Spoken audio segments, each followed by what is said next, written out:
The war is over. Israel is claiming historic victory. Israeli Prime Minister Benjamin Netanyahu says that the Iranian nuclear program sent, and I'm quoting here, down the drains. Meanwhile, Iranian President Masoud Pezeshkian says that the Iranian armed forces dealt severe historic punishment to Israel. But for now, while the Israelis are relieved that the missiles have stopped, the Iranians are celebrating victory. Watch our special report, which captures the mood on both the sides, in Israel and in Iran.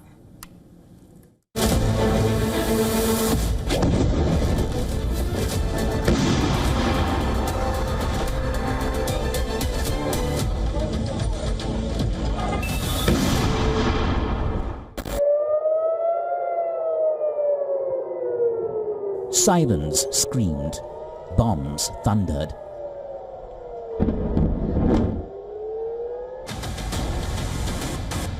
And the skies over West Asia turned into fire, as Israel and Iran waged 12 days of all-out war.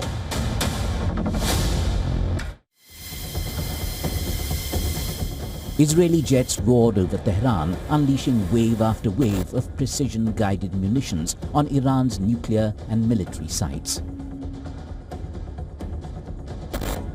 But Iran was no easy foe.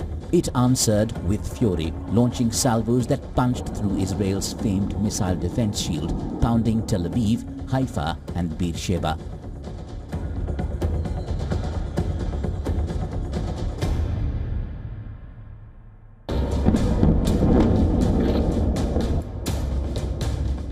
The devastation was brutal. Residential towers shattered, emergency crews digging for survivors, and both nations' populations living in dread. This was no one-sided fight. Israel faced not Hamas or Hezbollah, but a hardened, resolute Iran, an adversary that would not be cowed.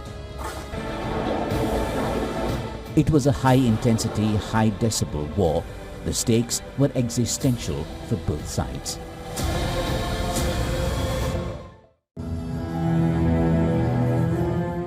Yet as the guns fell silent, the mood on the streets of Tehran was electric. Thousands surged into Revolution Square, waving flags and chanting victory slogans.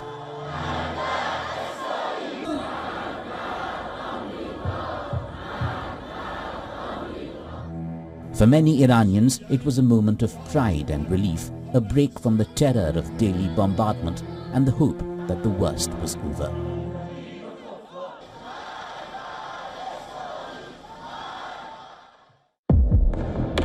The scars are still raw, with families mourning the dead and communities facing the daunting task of rebuilding shattered homes and infrastructure.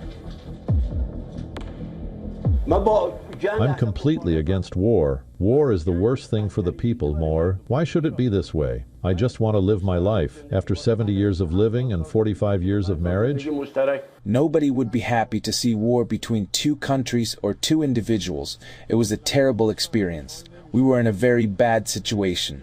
The war was imposed on our country. But the situation improved as the war continued. In Israel, the relief is palpable but bittersweet. Families, many displaced from their homes, are tentatively returning to scenes of devastation.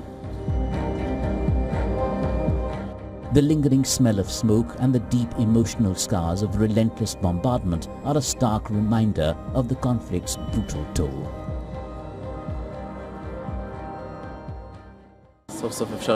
Finally, we can sleep peacefully.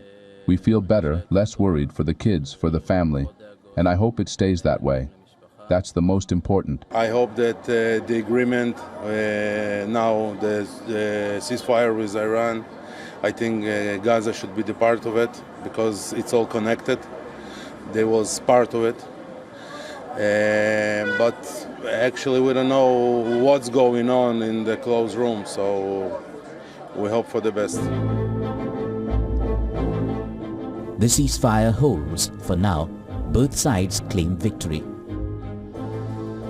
But both Israel and Iran know the costs.